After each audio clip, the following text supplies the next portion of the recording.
देखिएगा यहाँ पर, अब हम लोग यानी आहार नाल का 3 भाग तक पढ़ लिए। अब सीधे ग्रास नली से भोजन होते हुए कहाँ पर आएंगे, आपका भोजन आ जाएंगे अमाशय में, जिसको पेट बोलते हैं। ठीक है, तो अब भोजन जो होएगा, यहाँ तक हम लोग पढ़ चुके हैं। ठीक है, यहाँ तक पढ़ चुके हैं। अब भोजन जो आएगा तो ये अमाशय में आएगा। किस में आएगा, अमाशय में आएंगे। ठीक है, किस में आएंगे, अमाशय में आएंगे। ठीक है, तो भोजन आ जाएंगे अब ये वाला क्षेत्र में। ठीक है,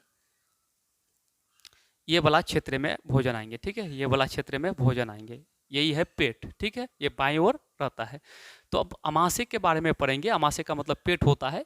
तो अब सीधा जो है कि यहाँ भोजन, ठीक है, भोजन ग्रास नली से जो आएगा तो वो कैसा आएगा, यानी कर्मानुकूचन गति से अमाशय में पहुंचता है। कौन गति से पहुंचेगा, कर्मानुकूचन गति से।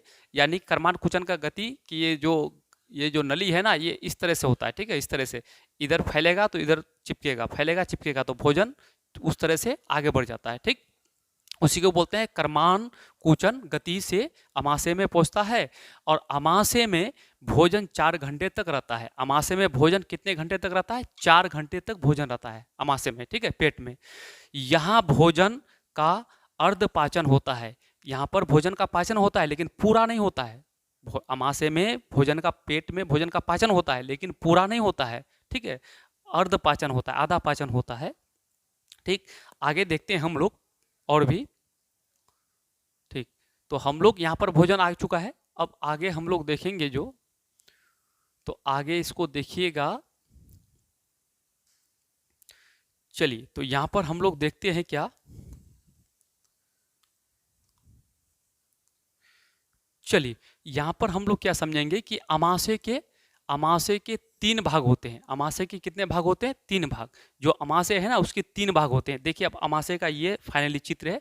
ये तो आपका इधर से हो जाएगा ग्रास नली। ठीक है, ये क्या हो जाएगा, ग्रास नली से भोजन ऐसे आता हुआ अमाशय। तो ये जो चित्र पूरा देख रहे हैं ना, ये किसका चित्र है, अमाशय का चित्र है।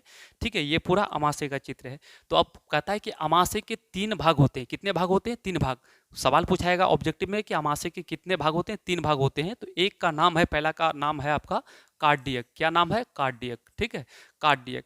तो चलिए कार्डियक के बारे, पहला कार्डियक है, दूसरा का नाम है फंडिक, तीसरा का नाम है पाइलोरिक। ठीक है, क्या क्या नाम है, अमाशय के 3 भाग है। तीनों भाग का नाम क्या है, पहला भाग का नाम है कार्डियक, दूसरा भाग का नाम है फंडिक, तीसरा भाग का नाम है जाके पाइलोरिक। ठीक है, तो 3 भाग होता है।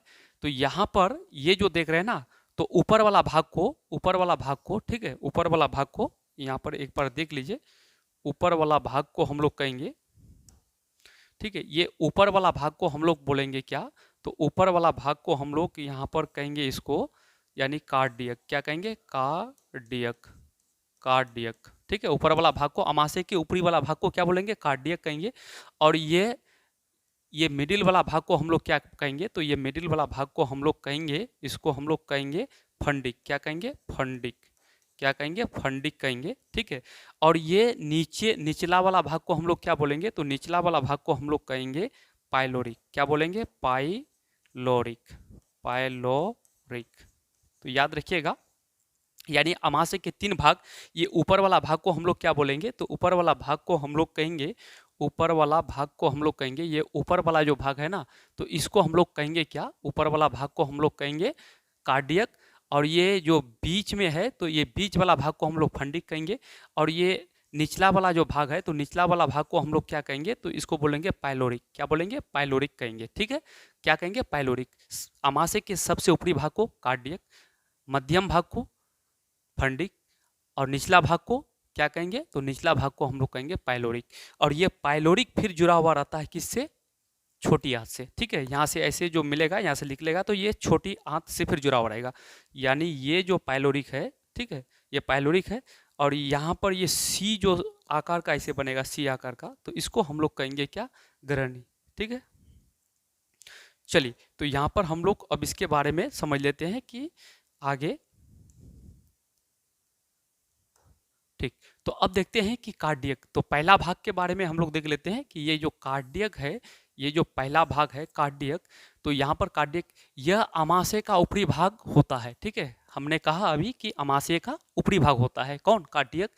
ये अम्ल का काम है जो कीटाणुओं को नष्ट करता है।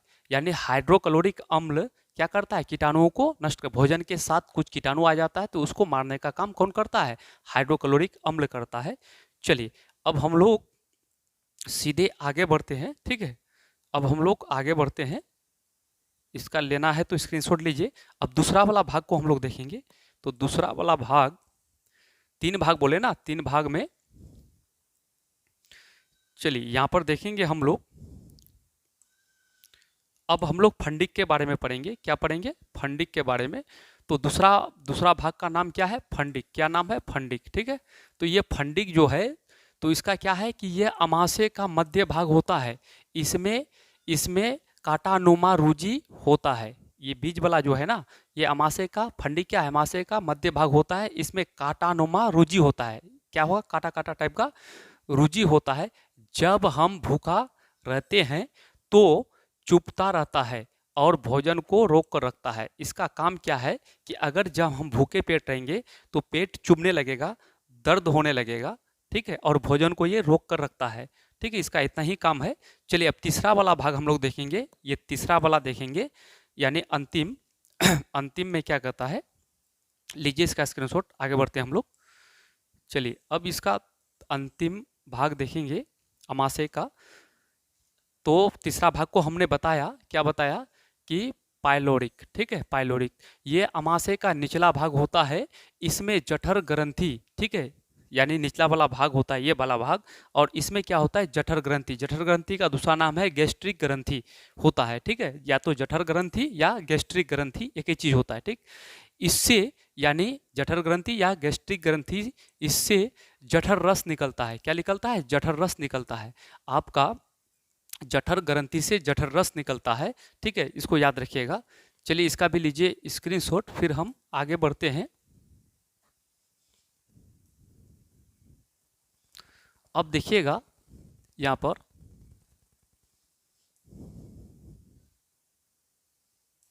चलिए यहाँ पर देखते हैं हम लोग। अब जो जठर रस आ गया बात, तो जठर रस किससे निकलता है, यानी कि आपका पाइलोरिक, यानी जठर ग्रंथि से जठर रस निकलता है। और जठर ग्रंथि कहाँ पर पाए जाते हैं, तो पाइलोरिक में पाए जाते हैं, ठीक है।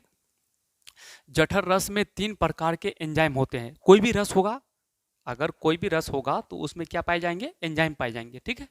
एंजाइम का काम होता है भोजन को पचाना, ठीक। तो यहाँ पर 3 प्रकार के क्या पाए जाते हैं, एंजाइम पाए जाते हैं, ठीक है, एंजाइम पाए जाते हैं। तो पहला का नाम है पेप्सिन, ठीक है, दूसरा का नाम है लाइपेज, तीसरा का नाम है रेनिन, ठीक है। तो याद रखिएगा, यानी कहने का मतलब ये है कि अमाशय के सबसे निचला भाग का नाम क्या है, पाइलोरिक। और उसमें जठर ग्रंथि पाया जाता है। जठर ग्रंथि में जठर रस पाया जाता है। उस रस में 3 तरह के एंजाइम पाए जाते हैं। तो तीनों एंजाइम का नाम है पेप्सिन, दूसरा है लाइपेज, तीसरा है आपका रेनिन। तो ये एंजाइम है, ये क्या है, एंजाइम है। तो इसका क्या काम है, ये प्रोटीन का पाचन करता है। और लाइपेज एंजाइम जो है ये वसा का पाचन करता है। रेनिन ये किसका करता है, तो ये दूध का पाचन करता है। छोटे बच्चों में जो देखे होंगे, ठीक है, तो वो दूध का क्या करते हैं, पाचन करते हैं। तो कहने का मतलब ये है कि अमाशय में भोजन, ठीक है, यहाँ तक कंप्लीट हो गया अमाशय के बारे में। तो अमाशय में हम लोग क्या समझे, तो कुल मिला के इसका निचोड़ ये आता है कि अमाशय में भोजन 4 घंटे तक रहते हैं। और अमाशय में हाइड्रोक्लोरिक अम्ल पाया जाता है। मोटा मोटी तौर पर हाइड्रोक्लोरिक अम्ल पाया जाता है। ये अम्ल जीवाणुओं को क्या करता है, नष्ट करने का काम करता है। उसके बाद और उसमें क्या पाए जाते हैं, यानी जठर ग्रंथि। और जठर ग्रंथि से जठर रस निकलता है। ये रस में 4 प्रकार का एंजाइम होता है जो भोजन के पाचन में मदद करता है। तो वो एंजाइम 3 प्रकार के होते हैं, जो कि पेप्सिन, लाइपेज, रेनिन। पेप्सिन का काम है प्रोटीन का पाचन करना, प्रोटीन का पाचन करता है, वसा का पाचन करता है, दूध का पाचन करता है। यहाँ तक कंप्लीट अमाशय के बारे में हो चुका है। अब यहाँ पर देखेंगे अमाशय में कुछ स्टार पॉइंट लिख दिए हमने, कोई इंपॉर्टेंट बात होगा, ठीक है। तो ये भी याद रखना है कि अमाशय में भोजन गाढ़े लय की तरह हो जाता है। अमाशय में जो भोजन होता है ना, अमाशय में 4 घंटे तक रहेगा, तो वो क्या हो, चूंकि वहाँ पर पाचन होगा, पूरा तो नहीं होगा लेकिन पाचन होगा, ठीक है।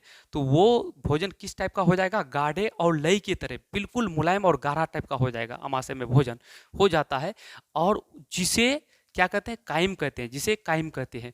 जब भोजन गाढ़ा और लय की तरह हो जाए, किसमें, अमाशय में, तो उस गाढ़े लय को क्या कहेंगे? कायम कहेंगे। क्या कहेंगे? कायम कहेंगे। बोलेगा कायम किसे कहते हैं? तो लिखेंगे अमाशय में भोजन गाढ़े लय की तरह हो जाता है, जिसे हम लोग कायम कहते हैं। ठीक है? कायम का मतलब होता है कि भोजन का गाढ़ा और लय के तरह होना, उसे हम लोग कायम